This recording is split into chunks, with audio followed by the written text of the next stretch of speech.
নমস্কাৰ বন্ধু বান্ধৱীসকল, আজিৰ এই ভিডিঅ'টো আৰম্ভ কৰাৰ আগতে আপোনালোকক কেইটামান ছবি দেখুৱাব বিচাৰিছোঁ।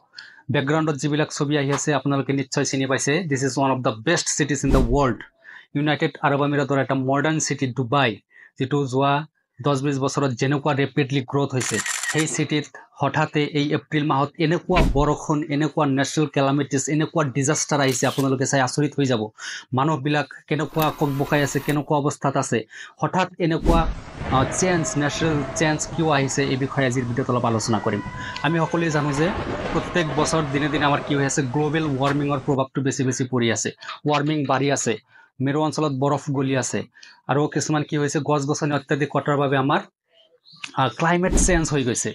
হিট ৱেভ অহাৰ সম্ভাৱনা আছে, আৰু বিভিন্ন ধৰণৰ এনেকুৱা নানান ফেক্ট কি হৈছে, হঠাতে এনেকুৱা ক্লাউড গেডাৰ হৈছে আৰু কি হৈছে, অত্যাধিক বৰষুণ হয়। এতিয়া অৱস্থা বহুতেই জৰুলা হৈ গৈছে। ক্লাইমেট চেঞ্জ এটা কাৰণ হ'ব পাৰে। আৰু এটা কথা কোৱা হৈছে যে আৰব, বাহৰেইন, ওমান এইকেইটা ঠাইত যোৱা কেইদিন ধৰি অত্যাধিক পৰিমাণে বৰষুণ হৈ আছে। আৰু ইয়াৰ কাৰণ এটা কোৱা হৈছে যে আৰব পেনিনচুলাৰ পৰা এটা কি হৈছিল, ডাঙৰ এটা ধুমুহাৰ আৰবিয়ান কাণ্ট্ৰিৰ মাজেৰে পাৰ হৈ গৈছিল। তাৰ পিছতে এনেকুৱা ধৰণৰ বৰষুণৰ সৃষ্টি হৈছে। আৰু এটা কথা উঠিছে, ক্লাউড চিডিং। আপোনালোকে নিশ্চয় গমে পায় ক্লাউড চিডিং কি। মই প্ৰথমতে ক্লাউড চিডিঙৰ বিষয়ে শুনিছিলোঁ বেইজিং অলিম্পিক যিটো হৈছিল চাইনাত, তাতে মই এই শব্দটো শুনা পাইছিলোঁ, ক্লাউড চিডিং। ক্লাউড চিডিং মানে হ'ল যে আৰ্টিফিচিয়েল ৰেইনিং। হয়তো কিছুমান ঠাইত বৰষুণ যদি কৰাব লাগে তেতিয়া তাতে বৰষুণ হ'ব, আৰু কেতিয়াবা হয়তো ডাঙৰ এটা ইভেণ্ট চলি আছে, তাতে যদি বৰষুণ হয়, ক্লাউড চিডিঙৰ দ্বাৰা সেই বৰষুণটো বন্ধ কৰা হ'ব।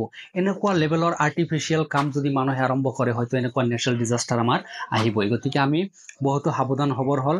আমি কি কৰিব লাগিব, যিমান দূৰ সম্ভৱ গছ গছনি ৰুব লাগিব।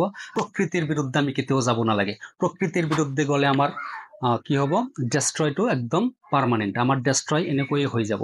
কোনো এটা অঞ্চলত ডাঙৰ এটা ভূমিকম্প হৈ যাব, কোনো এটা অঞ্চলত হিট ৱেভ আহিব, কোনো অঞ্চলত এনেকুৱা বৰষুণ হ'ব, জীৱনত সেই বৰষুণ কোনোদিনেই কোনেও দেখা নাই।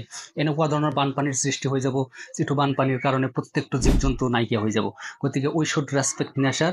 নেচাৰৰ এগেইনষ্ট আমি কেতিয়াও যাব নালাগে। যোৱা 20-30 বছৰত ডুবাই চিটি যেনেকৈ ৰেপিডলি গ্ৰ'থ হৈছে, যেনেকুৱা কনষ্ট্ৰাকশ্যন হৈছে, গতিকে ইয়াতে নেচাৰৰ এগেইনষ্টত যাই বহুতো কাম কৰা হৈছে। পাল্ম জামিৰা বনাইছে, সিহঁতে নিজে আৰ্টিফিচিয়েলি কিছুমান আইলেণ্ড বনাই লৈছে। গতিকে এইবিলাকৰ প্ৰভাৱ হয়তো নেচাৰত পৰিবই, আৰু তাৰ কুফল আমি ভোগ কৰিবই লাগিব। গতিকে we should very careful while we construct something. We should very careful while we go against the nature. We should never go against the nature. আজিৰ ভিডিঅ'ত ইমানেই। ভাল লাগিলে কাইণ্ডলি শ্বেয়াৰ কৰি দিব। Thank U.